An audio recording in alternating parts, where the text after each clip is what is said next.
గుంటూరు జిల్లా పొన్నూరు ఎమ్మెల్యే ధూళిపాళ్ల నరేంద్ర కుమార్తె వివాహం వైభవంగా జరిగింది. ముఖ్యమంత్రి చంద్రబాబు, ఉప ముఖ్యమంత్రి పవన్ కళ్యాణ్ సహా ఇతర ప్రజాప్రతినిధులు, అధికారులు పెళ్లికి హాజరై నూతన వధూవరులను ఆశీర్వదించారు. వివాహానికి వచ్చిన తెలంగాణ సీఎం రేవంత్ రెడ్డి మంత్రి లోకేష్తో ముచ్చటించడం ఆసక్తి కలిగించింది. పొన్నూరు ఎమ్మెల్యే ధూళిపాళ్ల నరేంద్ర చిన్న కుమార్తె నాగసాయి వైదీప్తి వివాహం విజయవాడకు చెందిన వ్యాపారవేత్త కెవిన్ రామ్తో జరిగింది. గుంటూరు శ్రీ కన్వెన్షన్ హాల్లో జరిగిన ఈ వేడుకకు సీఎం చంద్రబాబు హాజరై నూతన దంపతులను ఆశీర్వదించారు. వేదిక వద్ద ఉన్న కొంతమంది నాయకులతో ముచ్చటించారు. ధూళిపాళ్ల కుటుంబ సభ్యులను పలకరించి ఫోటోలు దిగారు.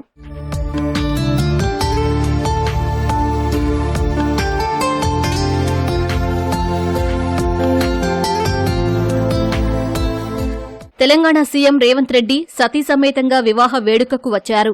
శ్రీ కన్వెన్షన్ కు చేరుకున్న రేవంత్ రెడ్డికి మంత్రి లోకేష్ స్వాగతం పలికారు. ముందుగానే వచ్చిన లోకేష్ రేవంత్ కోసం కాసేపు అక్కడే వేచి ఉన్నారు. రేవంత్ రెడ్డి వచ్చాక ఆయనతో పాటు కలిసి వెళ్లి నూతన వధూవరులను ఆశీర్వదించారు.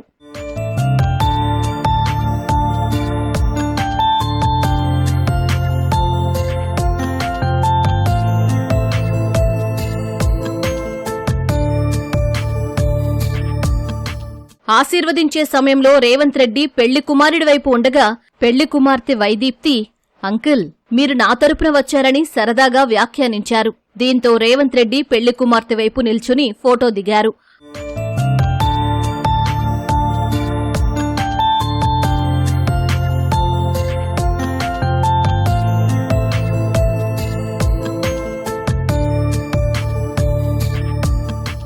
అనంతరం రేవంత్ రెడ్డి, లోకేష్ వేదిక వద్ద 5 నిమిషాలకు పైగా ప్రత్యేకంగా మాట్లాడుకున్నారు.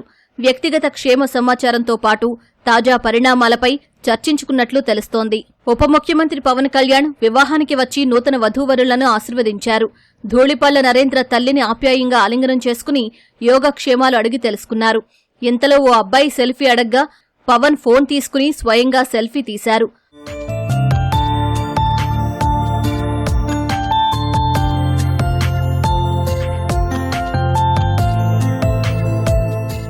వేడుకకు మంత్రులు అచ్చెన్నాయుడు, నారాయణ, పయ్యావుల కేశవ్, బీసీ జనార్దన్ రెడ్డి, గొట్టిపాటి రవికుమార్, డోలా బాల వీరాంజనేయ స్వామి, అనిత, సవిత, సంధ్యారాణి, అనేక మంది ఐఏఎస్, ఐపీఎస్ అధికారులు వచ్చారు.